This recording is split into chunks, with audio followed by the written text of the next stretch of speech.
اسی علم کے حوالے سے اس شخص سے متعلق یہ 4 باتیں جو ہیں لکھ دی جاتی ہیں۔ اب اس کو سمجھنا چاہیے، اصل میں جو بات مسئلہ تقدیر کے سمجھنے میں، جو یوں سمجھیے کہ ایک بہت آسان فارمولہ ہے اگر سمجھنا چاہے انسان، اور یہ میں عرض کر چکا ہوں کہ سمجھنا چاہیں گے تو سمجھ جائیں گے، تفصیل میں جائیں گے تو الجھ جائیں گے، اور مناظرہ اور مباحثہ کریں گے تو گمراہ ہو جائیں گے۔ چنانچہ اسی پر میں حدیث آپ کو سنا چکا ہوں کہ ایک مرتبہ حضرت ابو ہریرہ فرماتے ہیں کہ حضور صلی اللہ علیہ وسلم برآمد ہوئے اپنے حجرے سے، اور ہم مسجد کے گوشے میں بیٹھے ہوئے تقدیر کے بارے میں بحث کر رہے تھے، تو آپ شدید ناراض ہوئے، اور اس قدر آپ کا چہرہ مبارک غصے کی وجہ سے سرخ ہو گیا کہ ایسے محسوس ہوا جیسا آپ کے گالوں میں انار کا رس جو ہے وہ ڈال دیا گیا ہے، وہ اس کے اوپر بہا دیا گیا، وہ سرخ قندھاری انار، اس کا تصور کیجئے، وہ عام تو انار نہیں جس کے اندر وہ رنگ نہیں ہوتا۔ پھر آپ نے فرمایا غصے سے، کیا تمہیں اس بات کا حکم دیا گیا؟ کیا مجھے تمہاری طرف اسی کام کے لیے بھیجا گیا کہ اس مسئلے میں تم بحث کرو؟ عزمت علیکم، میں تاکید کر رہا ہوں اس مسئلے میں بحث سے گریز کرو، بحث مت کرو۔ تو یہ مسئلہ اگرچہ اس اعتبار سے بڑا مشکل ہے، اگرچہ سمجھنا چاہیں تو سمجھ سکتے ہیں، لیکن میں ایک اور حدیث بھی آپ کو سنا دوں کہ اس پر ایمان کس قدر لازم ہے۔ یہ ایک تابعی ہے حضرت ابن الدالمی رحمۃ اللہ علیہ، وہ فرماتے ہیں، ذرا طویل حدیث ہے، میں اس کا خلاصہ بیان کر رہا ہوں، کہ میرے دل میں تقدیر کے بارے میں کچھ وسوسے پیدا ہوئے، تو میں نے جو بھی کبار صحابہ اس وقت زندہ تھے، بقید حیات تھے، ان سب سے ملاقات کی۔ ابی ابن کعب رضی اللہ تعالی عنہ، جن کے بارے میں حضور نے فرمایا ہے کہ اقرأہم ابی ابن کعب، میرے صحابہ میں قرآن کا سب سے بڑا عالم ابی ابن کعب۔ ان کے علاوہ عبداللہ ابن مسعود کے پاس بھی میں گیا رضی اللہ تعالیٰ عنہ، جن کی حدیث ہم پڑھ رہے ہیں۔ حذیفہ بن یمان کے پاس میں گیا رضی اللہ تعالیٰ عنہ۔ ان سب نے ایک بات یہ کہی کہ دیکھو، ایک بات تو یہ جان لو کہ اللہ تعالیٰ کی قدرت سب شے پر حاوی ہے۔ اللہ تعالیٰ اگر لو ان اللہ عذب اہل سماواتہ و اہل ارضہ عذبہم وہو غیر ظالم لہم، اللہ اگر تمام آسمان والوں کو اور تمام زمین والوں کو عذاب دے تو اسے عذاب دینے کا حق حاصل ہے، وہ عذاب دے سکتا ہے بغیر اس کے کہ ہم کہیں کہ وہ ظالم ہے۔ تمام زمین والے اور تمام آسمان والوں میں تو نیکوکار بھی آ گئے۔ یہ اصل میں ایک بڑا اہم مسئلہ ہے کہ جو ہمارے اور معتزلہ کے درمیان مختلف فی ہے۔ معتزلہ ہی کے انداز میں اہل تشیع کا عقیدہ بھی ہے کہ اللہ پر عدل واجب ہے، اہل سنت کے نزدیک اللہ پر کوئی شے واجب نہیں، اللہ کا اختیار مطلق ہے، جو چاہے کرے۔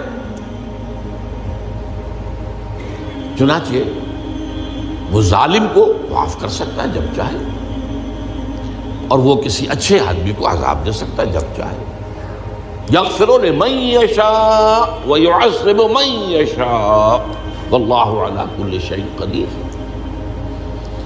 یہ سورہ بقرہ کی آخری آیت میں ہے کہ آیات میں سے ہے، لاسٹ بٹ 3 آیت میں۔ تو اس اعتبار سے اللہ کا ایک تو اختیار مطلق ہے۔ پھر میں زید ابن ثابت کے پاس گیا تو انہوں نے یہی بات مرفوعاً بیان کی کہ میں نے خود حضور سے سنی ہے یہ بات۔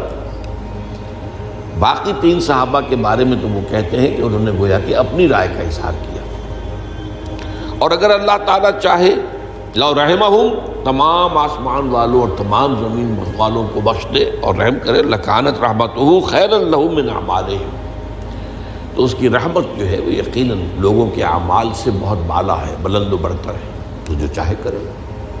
وہ ابو جہل کو بخش دے، کون اعتراض کر سکے گا؟ اور وہ کسی سے بڑے شخص کو جو ہے وہ عذاب دے، کون اعتراض کر سکتا ہے؟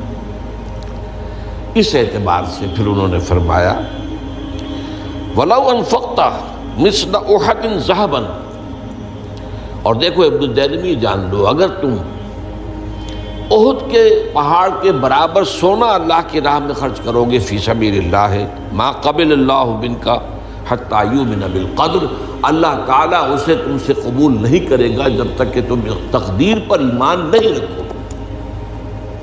اور اس کے بعد فرمایا اعلم، جان لو، انما اصابک لم یکن لیخطئک، جو چیز تم پر واقع ہوتی ہے، کوئی تکلیف آتی ہے، کوئی حادثہ پیش آتا ہے، وہ تم سے ٹلنے والا تھا ہی نہیں۔